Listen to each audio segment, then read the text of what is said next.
By going back to basics, what we can do is we can become the most knowledgeable for the animals, and the more the talk goes on, the more that will make sense. So I'll be talking about a lot of things today, but my name is Berty Justice, and my website, bertyjustice.co.uk, will have all these slides and a lot of other information for anybody who's interested in a vegan diet and the other things that I've created and the other useful information. If you guys have a look around today, you'll see like a QR code over on the speakers thing. Charlie and I have put together a site from the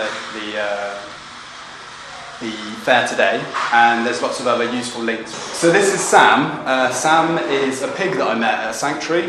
Sam is a thinking, feeling, sentient individual, just like us humans. But unfortunately, in this country especially, because he's a pig, we've decided that we'd eat him, or some people would eat him. But if he was a dog, people would be angry and those kind of things. So unfortunately, what we have in the UK is like hypocrisy. So like swans get special credit, cats get special credit, but pigs and all the other animals that we eat don't. So by going back to basics and reminding ourselves and reminding other people that these are thinking, feeling, sentient individuals just like us, they have a lot more going on similar to us than differences to us. By separating those differences, we can realise that we're sharing this planet with them, not dominating them. And again, this is Penny. She also lives on an animal sanctuary.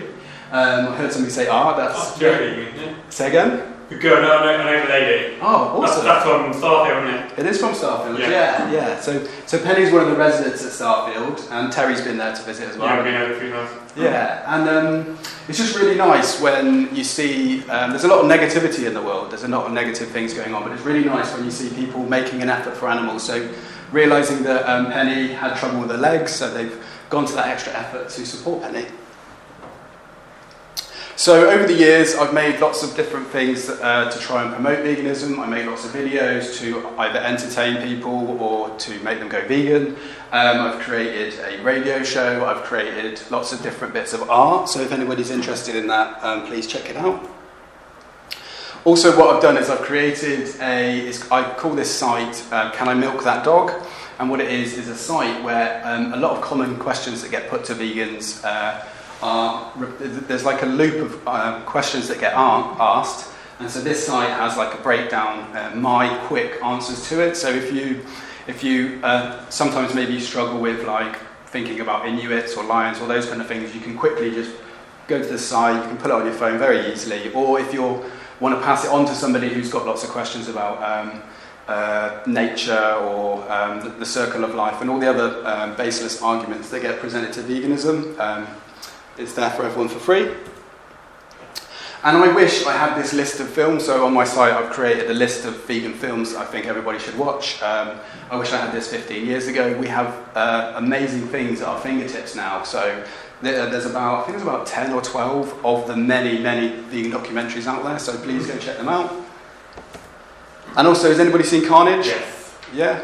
Okay, so for those that haven't seen Carnage, it is set in the future, looking back at when the whole world is vegan. It's really hilarious. In this section, there's naked vegans running around the supermarket. You know, why not? There's also lots of other sort of funny, satirical, sort of taking the mickey out of veganism, taking the mickey out of carnists, and not taking itself too seriously, but also at the core of it, a vegan positive message.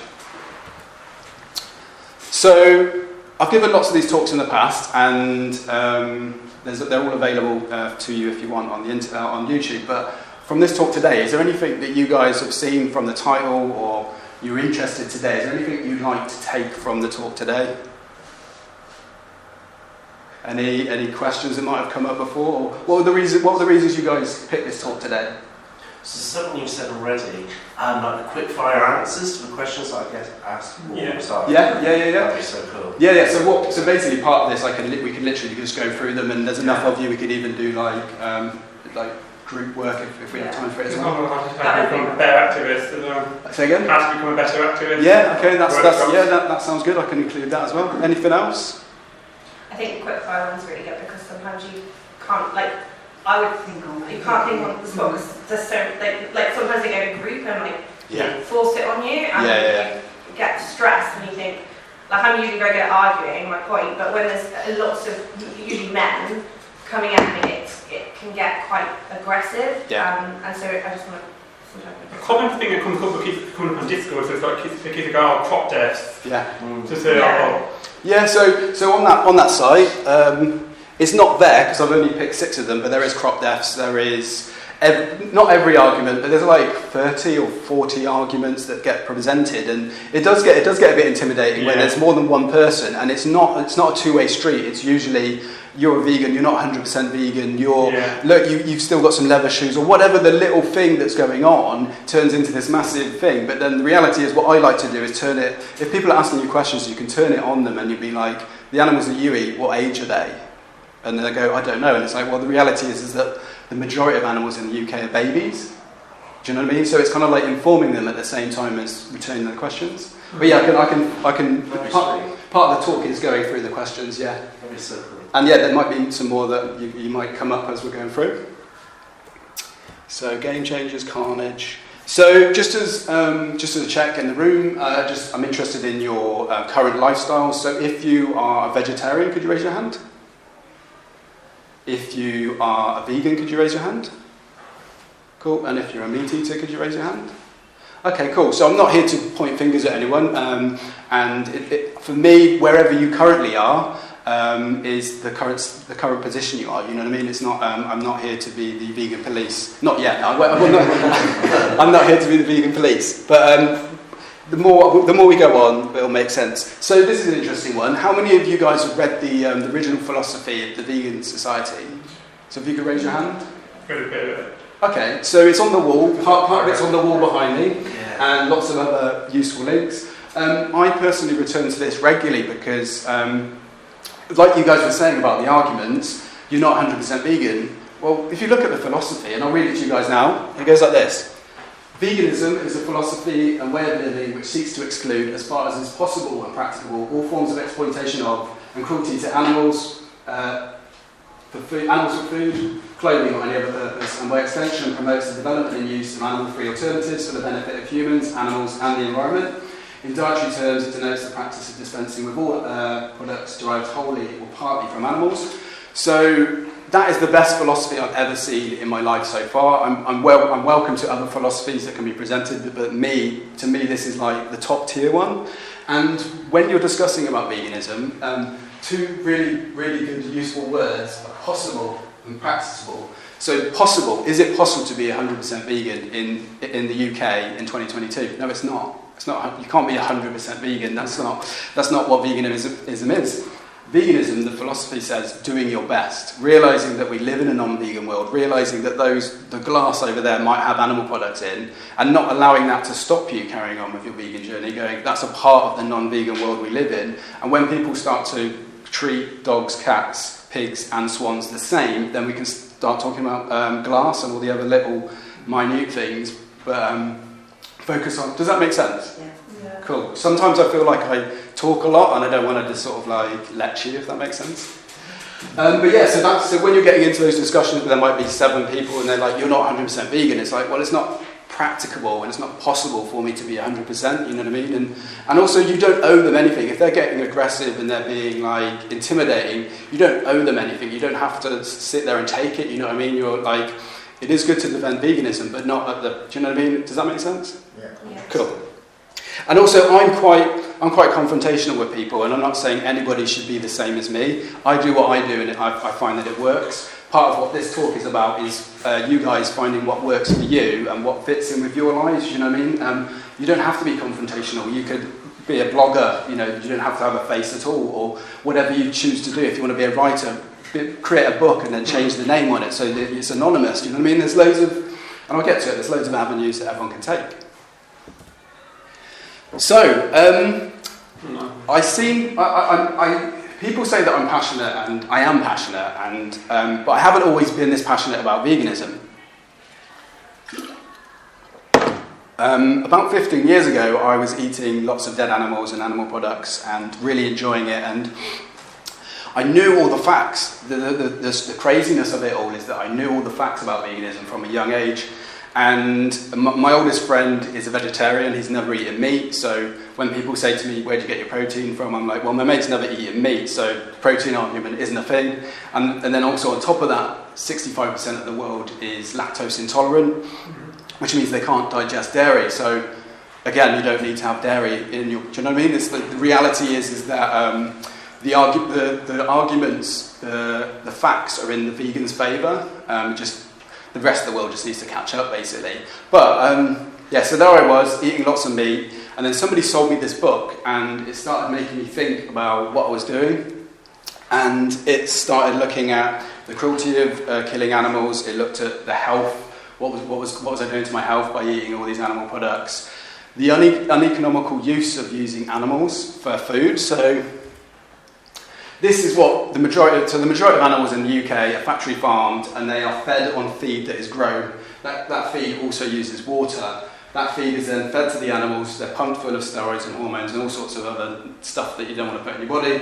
Those animals need to drink water. They probably have hay. If they're organic, free range, they still have hay. They still have treats, so they're not purely off the grass. And then at the end, the human eats those animals. And so it doesn't make sense. One, that's a somebody, and two, that person can just do that. It's really simple, but we live in a quite complicated world, but when you bring it back to basics, bring it back to, actually, there's more land. If we all ate vegetables, there's more land. We can feed the whole world. We can free up what they call green spaces and reforestry. What's it called? Regenerative forestry.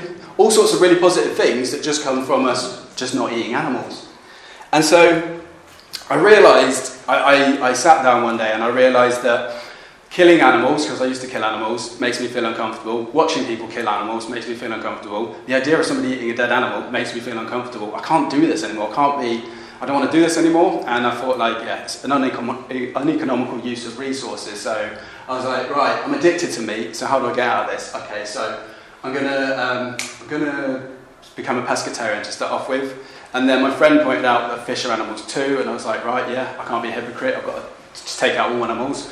And then I was like, actually, I'm still consuming dairy that was stolen from a cow, even though I'm not a baby cow, and it's a gradual thing, and not everyone does it vegan overnight, and it's the process that we all go on. And then for me, veganism is the best thing on the planet, so we all need to be active, and that's why I'm trying to give this talk to you guys, to get you more active.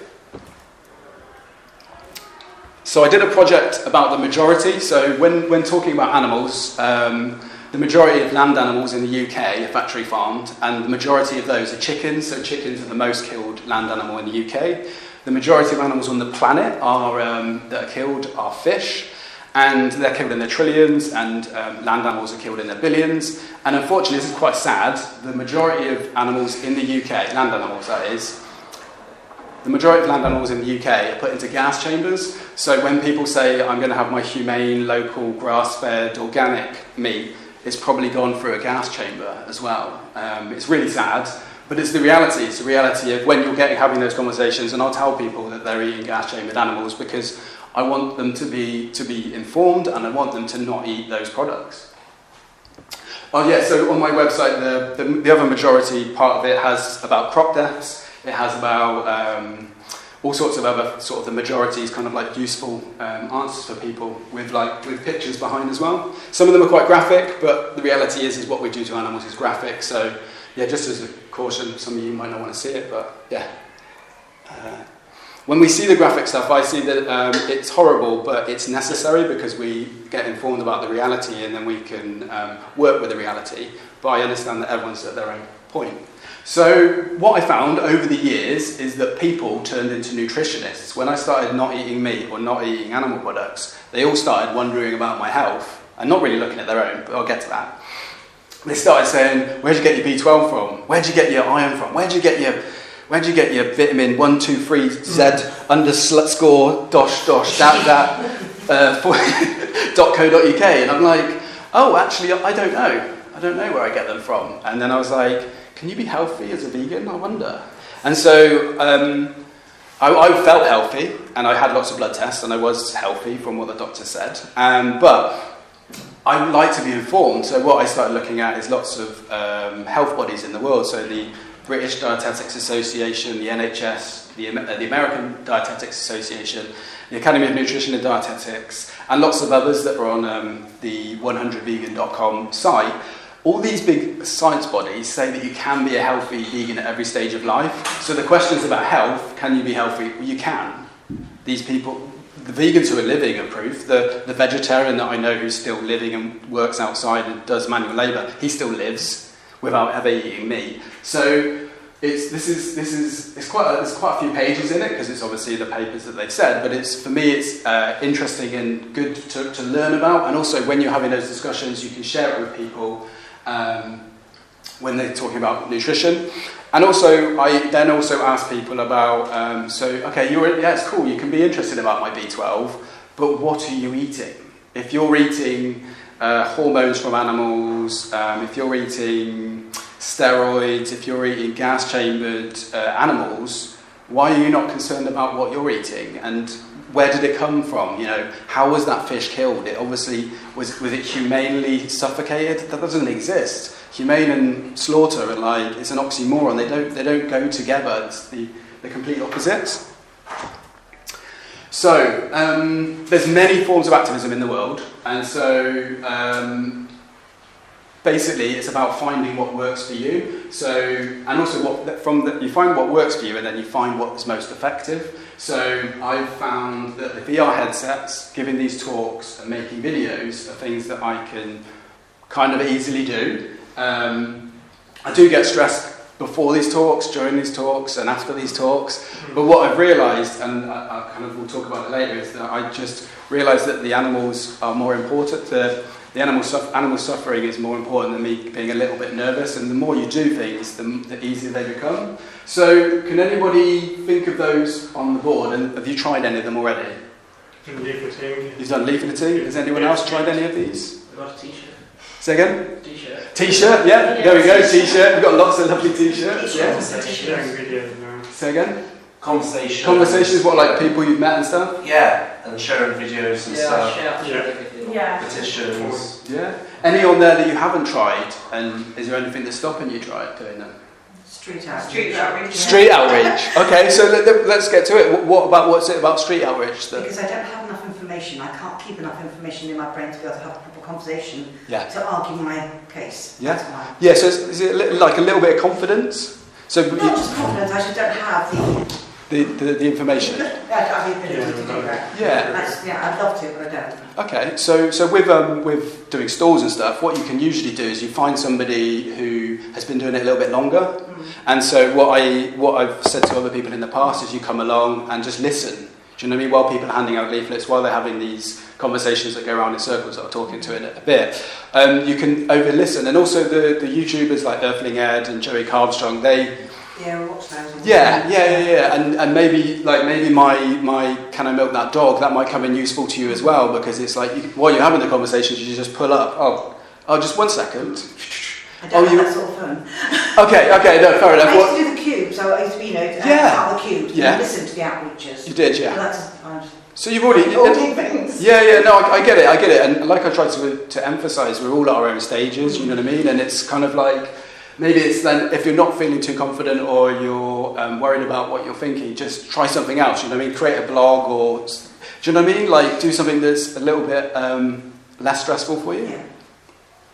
Anybody else? I also think if you actually cook for people, you want to win people over to a certain lifestyle, to a philosophy, and there are some people who will always be up for the fight and up for the battle, and it doesn't matter what you say or don't say or do or don't. I think if you befriend people, cook for them and show them something better, and then, because, so sometimes some of these things are good for some folks, and some people just aren't up for that fight. And I think disarming people and showing that vegans aren't freaks, they haven't got 3 heads, they're not just eating lettuce all day long. You cook somebody a really beautiful meal. It's one of the best ways. When you go to different countries, what are the first things that you get offered is food. Food is one of those things that opens up doors for conversation, and it doesn't have to be. Nobody likes to be angst when they're eating and sitting down with someone. It's the worst thing ever. But when you say that I'll cook you a spare column and I'm touching as well as another step, and then you realise this tastes just as good. And that is a positive. Rather than saying you're an animal abuser and you're just a horrible human being, straight away I want to punch you because you're attacking me. Yeah. Food is such a personable thing. It's like once you cross that, it's just like vegans, of course. You drink alpha soy, why don't you drink milk for a meal? And even amongst vegans, there's all these little disputes and arguments, if we're honest. And I think the less time we spend doing that and actually bridging gaps in a positive way. Yeah. Because these are the folks you're trying to reach to say, like, become a vegan. Yeah. If they look at you and see all you want to do is attack them, they're like, why do I want to be a part of this? Because if you just want to attack me and, say these things to me, I don't wish to engage. But you're right, there is a window of folks who will, because they need to be challenged. And unfortunately, they're kind of like Neanderthals, unless you kind of penetrate the skull to actually get them to understand and resonate what's going on with them. But in short, for me, I always get the vegan laughing and joking. I just nudge it and smile it off. But I'll cook for people. I'll make them some food and say, I'm going to bring this into work. This is my vegan chocolate. Boom. This is my vegan pancake. This is my vegan sausage roll. And then it gets people, well, why are you sorry, I wanted to take it. That's right, yeah, no, I was going to say, no, it's all good, yeah. For people, that's the bottom line. Yeah, you guys are a really great audience and it's very interactive, it's really good. And Darren has pulled out a really good point, is that there's lots of avenues. So I'm giving a talk and I've been confrontational and you'll see some of the stuff that I've done later, but cooking, there's tasters out there, do you know what I mean? That's not confrontational, do you know what I mean? You're saying try some vegan food. You're not saying you're bad or whatever, you're just kind of like a little nudge. And yeah, the other thing about he was talking about the Neanderthals and the aggression, the longer you're vegan, the more you can read where somebody's coming from. Mm-hmm. So if they're genuinely interested, or they just want an argument, after a couple of minutes you can tell, like when they're not answering your questions, when you're returning questions, you go like, you can, in your head, I do this, I'm like, is this even worth my time? Like, do I want this argument? You're not listening to me, we're going to clash heads, I'm wasting my time. And one of the things is that Gary Yourofsky says is try and find the people who want to be educated. Do you know what I mean? I could say the most peaceful, loving speech in the world and people will take it. Or I could be really aggressive and people will take it. What you have to do is find those people that do want to take it, do want to be engaged and listen and find that, like, your niche, if that makes sense. Yeah. So can I just give an example really, really quickly? I work in an office, there's 10 of us, yes. And everyone's drinking teas and coffees like crazy, and I'm the only one who's vegan. And one day I put oat milk in everyone's teas and coffees. I offered my everyone to do it, I just put oat milk instead of camel. And no one knew the difference. Yeah, good. No one complained. Yeah. One lady is now fully, I mean, she still eats meat, but she doesn't consume dairy. One guy doesn't consume milk at all in his drink, he's gone to black, and everyone else now is drinking oat milk. Nice. Yeah. So our office, we've gone from buying 6 pints of cow milk a day to one pint once a week. Nice. Yeah, that's so it's just in my office. Yeah. It's amazing, like what you can, even if you don't say anything, like you've done a direct thing, and Darren's talking about cooking. Sometimes just being vegan around people has a little effect. They're like, oh, that's interesting, I'll have that meal as well. You know what I mean? Sometimes when I go for meals with friends, I get a vegan meal and they'll get a vegan meal. I don't know if they're trying to appease me, but I'm like, whatever, it's good, it's one less meal, do you know what I mean? And it's just, I didn't say, you better eat this, do you know what I mean? It's just like being you. They've chosen. Yeah, because they're like, oh, actually, that lifestyle makes sense, do you know what I mean? Oh, there's something in this, do you know what I mean? Yeah. What about when I'm very confrontational as a person? So again, you I'm are. very confrontational as a person, but it ends up with me getting into, like, because people will start asking me questions, I don't have the facts, and then people will start grouping up on me, and I feel like I wouldn't be able to do any like outreach or anything because we live in Barnstable and it's quite backwards. Yep. And I feel like if I did that, then I have quite a, I guess you can say, corporate job. I would feel like I would be looked down on in my job if I saw people who come into my work. And obviously I'm a professional at work, I don't talk about veganism, but it's like separating that, because as a person I'm extremely confrontational and extremely passionate, but it's like I don't feel like I can do anything because I feel like if I see some people at work, they're going to be like, well, I don't want to, do business with her because she's done this in the high street. You know what I mean? No, I do. It's really difficult. It is. So you could do outreach in another town. Yeah. Do you know what I mean? Because I get it. Like sometimes it's like, oh, there's my neighbour, there's Bob who's friends with Jane, and Jane's going to tell Bob, and then do you know what I mean? And so you can, you know what I mean? And also you don't necessarily, like, I get it. Like being passionate is good, but then you could just do, if you were just doing food samples. I can't cook, so.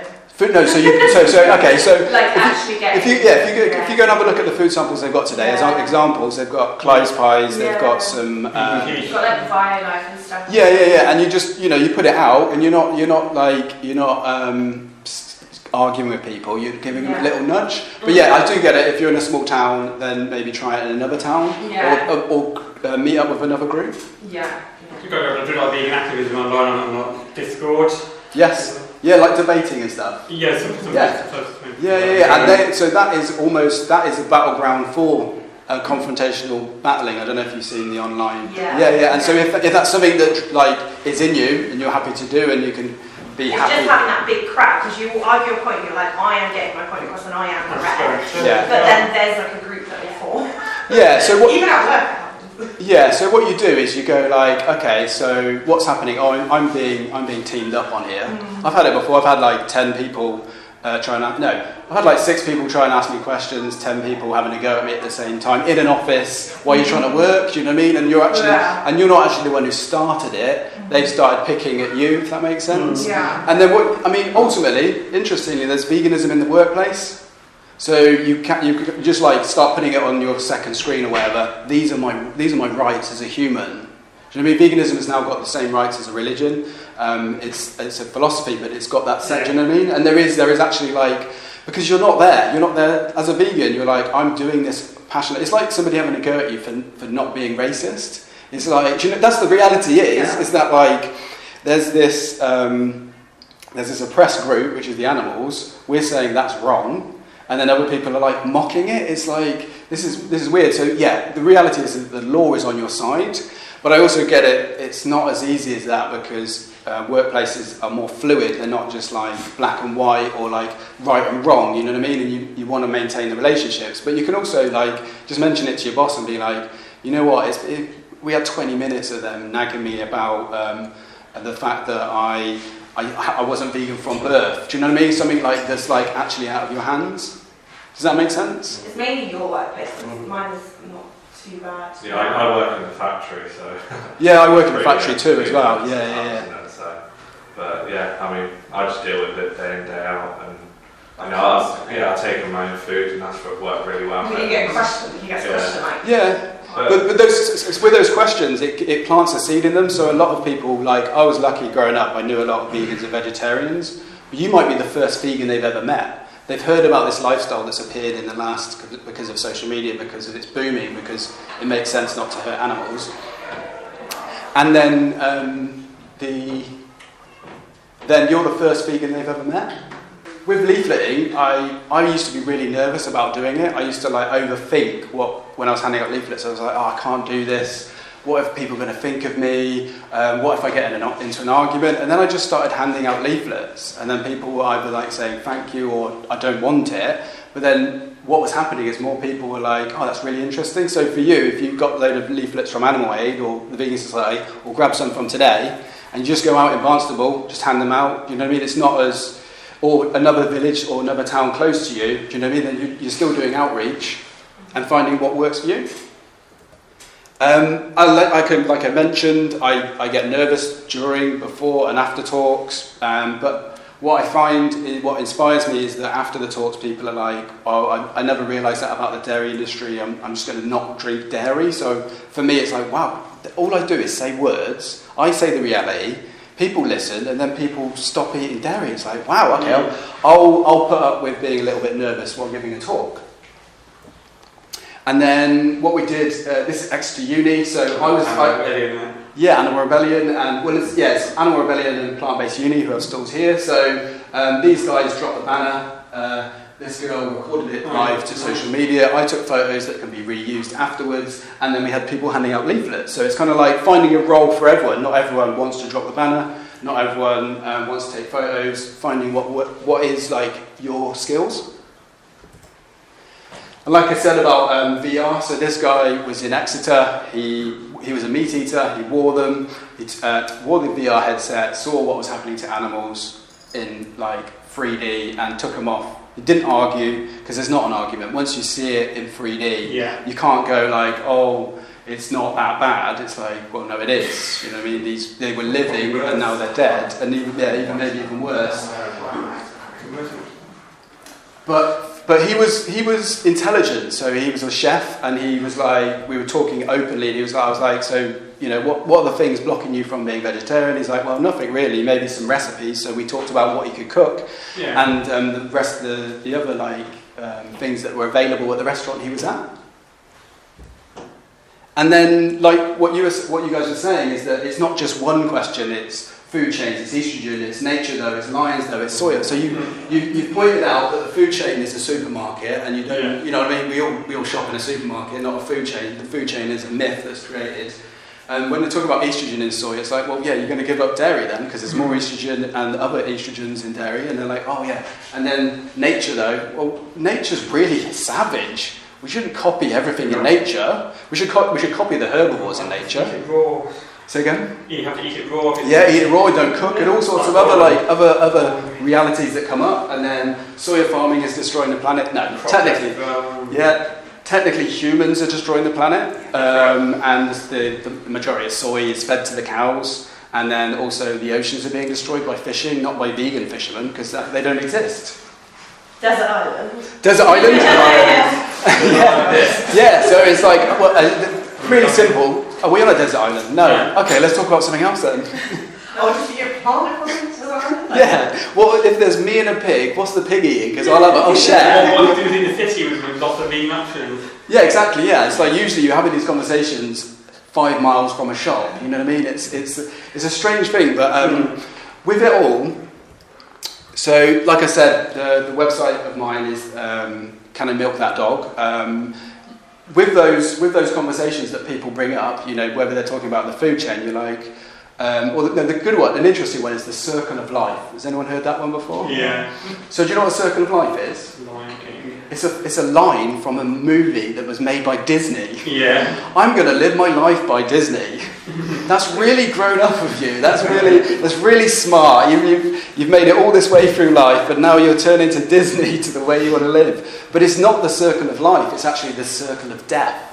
And also, the circle of life would allow animals to live all of their lives. Do you know what I mean? And yeah, you can either follow a Disney film that actually involves killing, which is really strange. But anyway, you can either. But the reality is that we don't follow Disney. We follow morals. We follow compassion. Yeah. And yeah, returning it to the individuals. These are the individuals that we share this planet with. So that's Penny. She is. Got a lot of really free-legged things. Yeah. And just to let you guys know, I've realised that I'm running late, so if you want to grab me for questions, just come and grab me after. But also, Paola's giving a really interesting talk, so maybe stick around for that. But I'll be here all day if I realise that I haven't answered all your questions at the end. And I'll return it to Sam, who is a thinking, feeling, sentient individual. And for anyone who hasn't visited a sanctuary, I highly recommend you do it. Just go and spend the day with the animals that are allowed to live the full of their lives. Where's Sam? Which sanctuary is Sam in? Say again? Which sanctuary is Sam in? He is at Fern Animal Sanctuary in Dorset. Oh, yeah. And then I want to finish the talk by finishing with a quote that, I'll be honest, it just came to me like 8 years ago, but I feel that it works, so I'm going to say it. Everyone has a part to play in making the world a more compassionate place. Go vegan, then use your skills to promote a vegan lifestyle. Yeah. Thanks for your time today, guys. Hope you enjoyed the talk and have a lovely day. Thank you.